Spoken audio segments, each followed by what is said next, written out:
Right, so here we are. We have got our calculation written on the board here. And I did say this week we were going to be looking at 3-digit numbers and dividing using the chunking method. So we're going to have a go. Remember what you did last week with 2-digit numbers? It's no different really, just slightly bigger.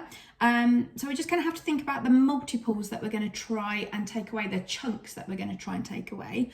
In the Google Drive there are your times table facts again, so make sure you use those to help you. So I'm going to get started with my number line, and I can see that my whole here is 525, and today I'm dividing it by 5. I can see straight away that there aren't going to be any remainders today, because I know that multiples of 5, numbers in the 5 times table, always have a 0 or a 5 in the ones place, and I can see that we've got a 5 here already. So the first thing that I'm going to do, and I always do this when I do this method, is I write myself a little thinking bubble and I put some easy facts in there. And last week we started with 10 lots of 5, which I know is 50. I'm not sure whether that's going to be a really useful fact today, because I can see that this number here is really quite large, and if I try to take away chunks of 50, that's still going to be quite inefficient. So I need to find a bigger chunk. Well, if I look at multiples of 100 when I'm doing 3-digit numbers, that helps. I know that 100 lots of 5, I haven't left myself a lot of space there, have I? Is I'm going to write it here, 500. I know that 200 lots of 5 is 1,000. I can see already though that can be rejected. 1,000's way too big for this calculation. And I always like to do 5 lots of 5 as well. I think that's another useful sort of fact to have.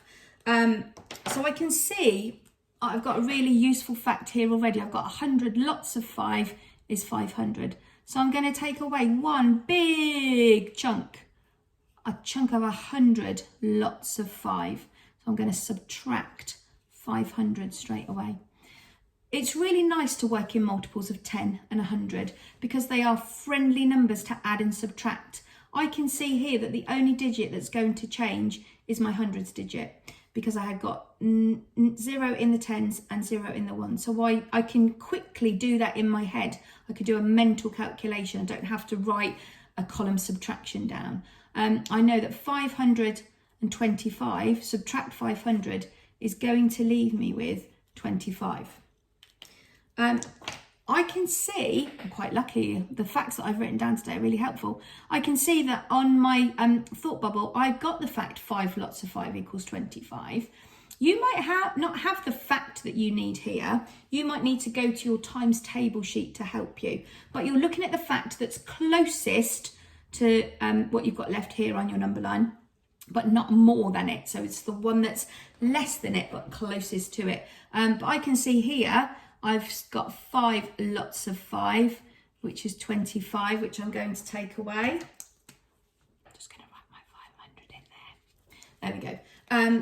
So I'm going to subtract that 25, and I can see that's got me straight down to 0, which is where I want to be. This is the little bit that we got confused with, some of us, last week. So don't worry, it's only the first time that we've done chunking. But we're not looking at the multiple. We can see our multiple's 5. What we're looking at is the amount we take away. And here we've subtracted a big chunk of 100. And here we subtracted a chunk of 5. So altogether, I've got 105 more. So I know that there are 105 lots of 5 in 525. If I want to be a superstar mathematician, I can do a calculation down here to check if I'm right or not. Okay, and I'm going to do an inverse. I'm going to do the opposite of divide. And you guys last week told me that the opposite of divide was multiply. So I'm going to multiply what I think my solution is by the multiple, and I hope that what I'm going to get is 525 when I've done this grid method. If I don't get that, I've gone wrong somewhere, either in my grid method calculation or in my chunking. So I've set up my grid here. I can see that I've got 100, I've got 0 tens, and I've got 5 ones, and I'm multiplying all of that by 5. 5 multiplied by 100, 5 lots of 100 is 500. 5 multiplied by 0, well, we know anything multiplied by 0 always gives us a 0 solution. And then I've got 5 multiplied by 5, or 5 lots of 5, which is 25. I can see, I can do that calculation mentally in my head, but you might want to, if the numbers are a little bit different, do some column addition to help you with your inverse here. And I can see that I've got 525. So by using the inverse here, I've checked my own work and I've discovered that I am correct.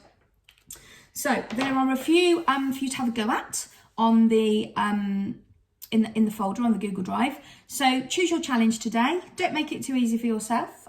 Make sure you've got a bit of a head scratch going on. Get that brain thinking, and you'll be able to mark your own answers because all the answers are also provided in the Google Drive. So I'm looking forward to seeing your chunking today, your 3-digit by 1-digit division chunking. Have fun.